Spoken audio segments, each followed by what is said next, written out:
Hello guys, welcome to Sharma study point. तो आज का हमारा टॉपिक है इंटेलिजेंस, बुद्धि, जो कि UP TET and C TET में क्वेश्चन आते रहते हैं। तो अगर आप लोगों ने चैनल सब्सक्राइब नहीं किया है तो प्लीज़ सब्सक्राइब कर लें। चलते हैं हम अपने टॉपिक की ओर। के अनुसार बकिंघम क्या कहते हैं? सीखने की योग्यता ही बुद्धि है। जो भी हम सीखते हैं तो उसकी योग्यता ही बुद्धि है। ये कौन कहता है? ये बकिंघम कहते हैं। देखते हैं स्टर्न के अनुसार। तो स्टर्न क्या कहते हैं? स्टर्न का कहना है कि बुद्धि जीवन की नई परिस्थितियों तथा समस्याओं के अनुरूप समायोजन करने की सामान्य योग्यता है। जो बुद्धि है वो जीवन में जो नई परिस्थितियां या समस्याएं आती हैं उन्हीं के अनुरूप हम लोग कि समायोजन कर लेते हैं। तो वही स्टर्न ने बताया है। नेक्स्ट है टर्मन के अनुसार। तो टर्मन ने क्या कहा है बुद्धि को किस तरह से बताया है? तो इन्होंने कहा है व्यक्ति उतना ही बुद्धिमान होता है जितना उसमें अमूर्त चिंतन की योग्यता होती है। आई होप कि आप लोग को समझ में आया होगा। देखते हैं वेस्लर।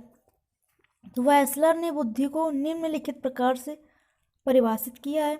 बुद्धि किसी व्यक्ति के द्वारा उद्देश्यपूर्ण ढंग से कार्य करने, तार्किक चिंतन करने तथा वातावरण के साथ प्रभावपूर्ण ढंग से क्रिया करने की सामूहिक योग्यता है। तो ये किसने कहा है? वेस्लर ने। अब देखते हैं बर्ट के अनुसार। बर्ट ने बुद्धि को कहा है बुद्धि अपेक्षाकृत नई परिस्थितियों में समायोजन करने की जन्मजात क्षमता है। जो हमारे आगे नई परिस्थितियां आती रहती है तो उनका समायोजन करना ही जन्मजात क्षमता है। तो यह किसने कहा है? बर्ट ने कहा है। अब देखते हैं डियरबोन। डियरबोन क्या कहते हैं? बुद्धि अधिगम करने की क्षमता। अधिगम में होता है सीखना। बुद्धि जो है अधिगम करने की क्षमता अथवा अनुभव से लाभ उठाने की योग्यता है।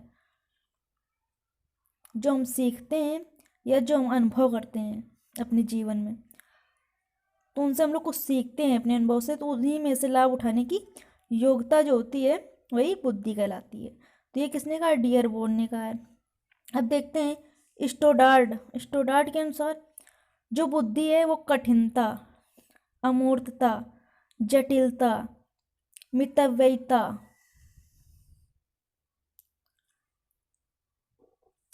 लक्ष्य की अनुकूलता, सामाजिक मूल्य व मौलिकता की उत्पत्ति से युक्त क्रियाओं को करने तथा शक्ति की एकाग्रता तथा संवेगात्मक दबावों का प्रतिरोध करने की आवश्यकता वाली परिस्थितियों में इन क्रियाओं को बनाए रखने की योग्यता है। तो इतने राइटर हैं। अगर आप लोगों के पेपर में पूछ लिया जाता है तो कोई भी एक राइटर से काम नहीं चलता है, क्योंकि ये टेट का पेपर होता है। इसमें हर एक राइटर ने क्या बोला है इस थॉट से क्वेश्चन आते हैं। चलते हैं नेक्स्ट है बुद्धि के प्रकार, टाइप ऑफ इंटेलिजेंस। यहाँ इतना समझना ही पर्याप्त है कि बुद्धि के निम्नलिखित प्रकार होते हैं। नंबर फर्स्ट, मूर्त तथा अमूर्त बुद्धि। Sorry guys. नेक्स्ट है सामाजिक बुद्धि। थर्ड है यांत्रिक बुद्धि। अब देखते हैं हम लोग बुद्धि का मापन, मेजरमेंट ऑफ इंटेलिजेंस। जो बुद्धि के संबंध में विद्वान एक मत नहीं है, तो इसकी कि एग्जैक्ट डिफिनेशन नहीं है। बुद्धि के सिद्धांतों के संबंध में अध्ययन करने के बाद यह बात और भी अधिक महत्वपूर्ण हो जाती है कि जब बुद्धि के स्वरूप का ही परिचय नहीं है तो फिर बुद्धि का मापन कैसे किया जा सकता है?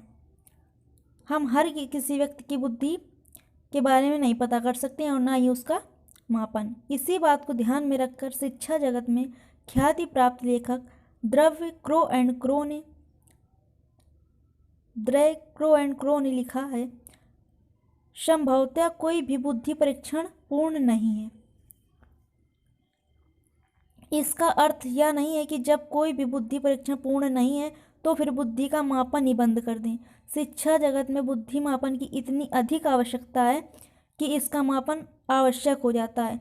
क्रो व क्रो का पूर्ण सम्मान रखते हुए हमें यह भी ध्यान रखना होगा कि एक बुद्धि परीक्षण पर सहज रूप से विश्वास न करके एक से अधिक बुद्धि परीक्षणों का उपयोग कर सकते हैं। फिर शैक्षिक कार्यों के लिए बुद्धि लब्धि के अंकों को अंतिम सत्य न मानकर निर्देशन कार्यों के लिए एक सहयोगी उपकरण के रूप में प्रयुक्त किया जाता है। इस चर्चा को दीर्घीकृत न करके भी इसे यहीं पूर्ण किया जाता है।